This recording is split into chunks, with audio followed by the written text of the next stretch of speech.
Hello tout le monde, j'espère que vous allez tous et toutes très bien. Aujourd'hui nous allons découvrir ensemble la collection maquillage de la marque Kiko qui s'appelle Sweet Offer et qui est donc la ligne pour la Saint-Valentin.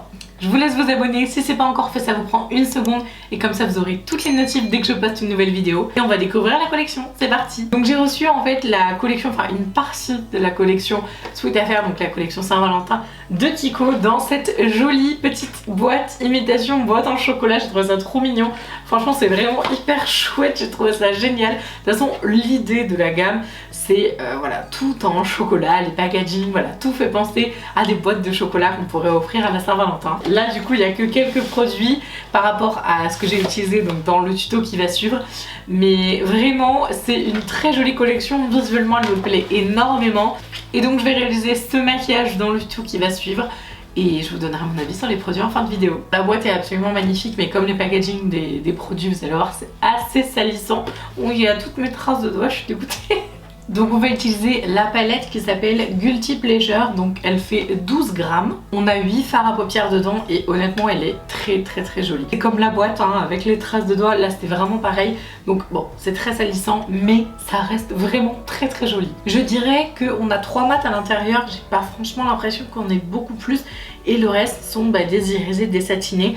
Honnêtement ça reste assez on va dire classique en termes de couleur mais on va tester ça tout de suite. Pour bien définir le maquillage je vais mettre les petites tapes au niveau de mon œil. Contrairement à un scotch qui va vous déchiqueter la peau, il reste assez doux entre guillemets. C'est celui de chez Makeup Revolution. De toute façon tout sera en barre d'infos. Donc c'est parti, bon je pense qu'on va pas se lancer vers un truc hyper complexe. Je veux juste voir la qualité des fards, je veux tester les mats pour savoir s'ils se dégradent plutôt bien et je veux surtout tester les irisés, notamment celui-là qui me semble absolument magnifique. Je pense même en highlighter ça peut être pas mal ou en tout cas en coin interne pour donner beaucoup de lumière.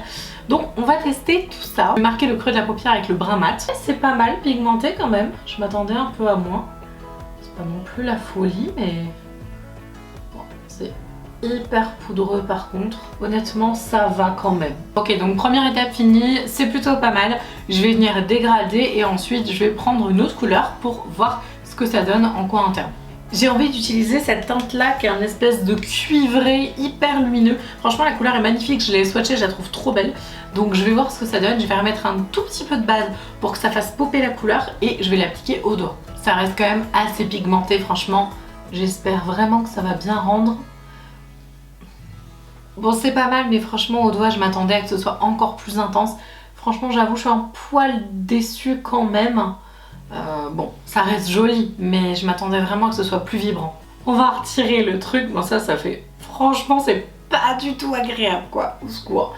Mais le résultat est quand même pas mal quand c'est hyper net. Je vais remettre un tout petit peu de foncé, juste parce que je voudrais quand même que ce soit un petit peu plus intense.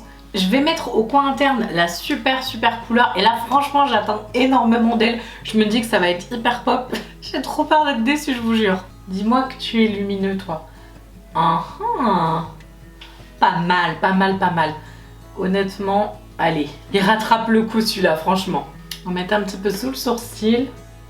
Je vais mettre mon fond de teint, ma poudre, mon anti-cerne, je mets mes faux cils et je reviens juste après pour pouvoir faire le dessous de l'œil. Bon, honnêtement, c'est pas la palette de l'année, elle est bien, mais bon, je suis un peu déçue quand même, je vous avoue. Mais après c'est parce que ça ne correspond pas à ce que moi j'attends. Moi j'aime beaucoup le trait pigmenté et le trait iridescent, voilà. Moi j'aime quand c'est full pigment, quel que soit en fait le style de fard, soit du mat, du satiné, etc. Par contre je pense vraiment que si vous êtes débutant ou que vous êtes grand collectionneur, que vous êtes vrai collectionner les collections Kiko par exemple, les collections make-up en général, je pense qu'elle devrait vous plaire. Pour les fossiles que j'ai mis c'est des Illamasqua. De toute façon pareil tout est en barre d'infos, n'hésitez pas à regarder avant de me demander si j'ai plein de commentaires en mode hey, c'est quoi qui a été idée et tout. Barre d'infos. Et là l'idée c'était faire le teint avec vous avec les deux produits qui restent de la collection que je peux utiliser. Donc on a un duo bronzer highlighter. Bon franchement par contre les packaging Kiko vous avez géré parce que vraiment enfin hormis le fait qu'ils soient salissants c'est le seul défaut que je peux leur trouver mais sinon ils sont tellement jolis. Ça fait vraiment petite boîte de chocolat, enfin je suis complètement fan.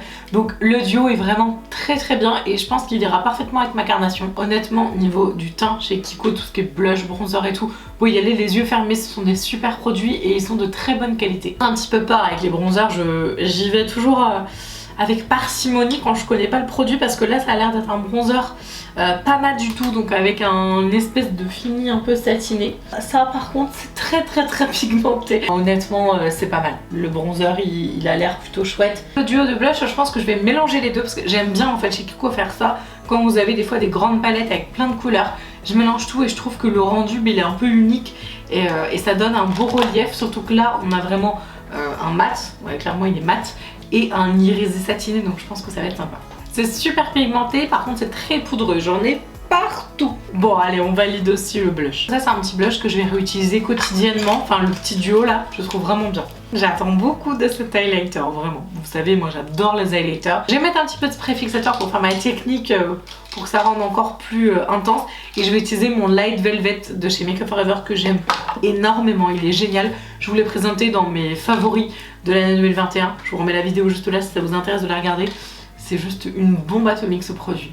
Le fini a l'air super doré. Étonnamment, bon alors si vous n'êtes pas fan d'highlighter, vous allez dire mais elle hallucine complet. Mais étonnamment je le trouve assez subtil, dans le sens où c'est pas du tout de la paillette. C'est plus un highlight genre, vous savez, il fait un peu seconde peau, lumière, un peu glow. Il me fait un petit peu penser au niveau du résultat, pas de la couleur parce que l'autre c'est un rosé, mais à celui de Dior que mon mari m'a offert pour Noël en termes de fini. Bon, c'est pas du Dior, hein, qu'on soit d'accord, mais vraiment le rendu sur la peau, il est, franchement j'adore. Il est imperceptible, on dirait comme je vous disais, un espèce d'effet seconde peau glowy, j'aime trop. Je pense que ça c'est un produit que je vais réutiliser souvent quand je vais avoir un effet un peu plus naturel entre guillemets, qu'on s'entende bien, hein. C'est pas naturel un highlighter, mais voilà, un peu moins voyant on va dire. Même en rouge à lèvres Sephora, pareil, barre d'infos pour la couleur. Et je vous retrouve juste après. Le make-up est terminé, je vous donne mon avis final sur les produits. Donc il y a 3 produits que je n'ai pas utilisés dans le look que j'ai fait aujourd'hui, mais par contre je peux vous en parler on va dire rapidement. Donc le tout premier c'est le parfum, c'est l'eau de toilette en 30 ml de la collection donc Sweet Affairs, et c'est le Melting in Love Scent. Donc c'est un parfum qui est très gourmand, vraiment énormément, c'est à dire que si vous avez on va dire facilement mal à la tête quand vous sentez des parfums trop sucrés, ça vous envahit et que vous n'êtes pas spécialement fan, je pense pas qu'il soit pour vous. En revanche, si vous aimez les fragrances hyper sensuelles, très chaudes, très sexy, mais attention, over sucré, c'est vraiment très gourmand, parce que la note principale c'est mousse au chocolat noir, crème vanille, ambré musc. Donc on a vraiment ce côté ambré, mais c'est un côté hyper sucré. Donc vraiment, si vous aimez le over sucré, le over gourmand, bah vous pouvez tenter. Par contre franchement, la tenue est juste excellente. Honnêtement, je suis assez choquée parce que je l'ai mis quand j'ai reçu le colis, donc c'était avant-hier je crois. Je l'ai mis dès que j'ai reçu le colis, j'ai voulu la tester. Et franchement, je l'ai vraiment senti toute la journée jusqu'au soir quand j'ai enlevé mon t-shirt. Là, je dis putain, on sent encore le parfum quoi. Donc hyper bonne tenue vraiment, mais à réserver aux grands gourmands. En tout cas c'est une collection chocolat, j'ai envie de dire, ils n'allaient pas faire un truc à la fleur, ça paraît logique. Ensuite on a un petit pinceau, donc c'est le Double Ended Mask Brush. Ça c'est un pinceau tout simplement applicateur pour les masques, donc vous avez un côté pinceau classique et un côté en silicone. Ensuite on a le Lip Scrub, donc c'est un gros pot, enfin il fait 10 ml, donc bon après c'est pas non plus énorme, mais je trouve qu'il y a de quoi faire quoi disons. Donc c'est un gommage pour les lèvres, senteur donc chocolat. Je m'en suis servi juste avant de faire ce maquillage. Alors j'aime beaucoup moi les gommages pour les lèvres de chez Lush, honnêtement. Mon préféré c'est le Honey, je le trouve excellent. Et on est un peu dans le même genre, mais il gomme moins fort, c'est-à-dire que voilà, le grain Lush c'est vraiment du gros sucre, ça gomme très fort. Ça c'est beaucoup plus doux, donc on va dire c'est plus acceptable entre guillemets sur une peau un peu plus sensible, même si on est d'accord que c'est sur les lèvres, mais vous pouvez faire le contour des lèvres aussi pour laisser les petites ridules. Ça c'est la petite technique qui marche plutôt bien, et il y a un effet vraiment hyper hydratant, limite un peu nourrissant, que n'a pas du tout les Lush qui sont vraiment juste gommage. Et j'avoue, le parfum est quand même très sympa, on a envie de manger le truc. Et revenons donc au tuto make-up. Donc pour la palette, bon, je pense que vous avez compris, je suis déçue, mais pas parce qu'elle est nulle, au contraire elle est bien, c'est juste que par rapport à ce que moi j'attends, je trouve que c'est pas assez pigmenté, c'est tout, ça s'arrête là. L'harmonie est très jolie, voilà, si vous avez envie d'un petit peu de relief, des reflets jolis, chatoyants mais pas non plus de dingue, je pense que ça devrait vous plaire. Ou alors si vous êtes plutôt débutant et que vous avez envie de quelque chose qui se dégrade facilement, parce qu'en effet c'est le cas. Les blushs et l'highlighter avec le contouring, franchement je valide vraiment à 100%. Ils sont super jolis. Par contre tout ce qui est blush, franchement mélangé ensemble, je trouve que ça fait un tellement joli rendu. Je suis en train de regarder dans le miroir, c'est vraiment pas mal. Le rendu il est super glow, je sais pas, c'est plus complet à mon sens quand on les mélange ensemble. Bon, et honnêtement au niveau visuel je trouve que c'est sublime, hein. Voilà, c'est salissant, le packaging mais c'est trop beau. Et alors ce duo là il est vraiment canon. L'highlighter donc est très joli comme je vous disais, avec un fini hyper satiné, pas trop fort, pas trop intense, juste ce qu'il faut, il est vraiment très beau. Et ça, bah, si vous aimez les bronzers mat, bah, c'est pas pour vous clairement, mais si vous aimez les bronzers avec un effet un peu glow, je pense que ça devrait vous plaire parce qu'il y a vraiment cet effet satiné. N'hésitez pas à me dire si vous avez testé la collection, si elle vous tente, et j'espère que la vidéo vous aura aidé à faire vos choix. Je vous laisse vous abonner si c'est pas encore fait, je vous embrasse et je vous dis à dimanche. Ciao!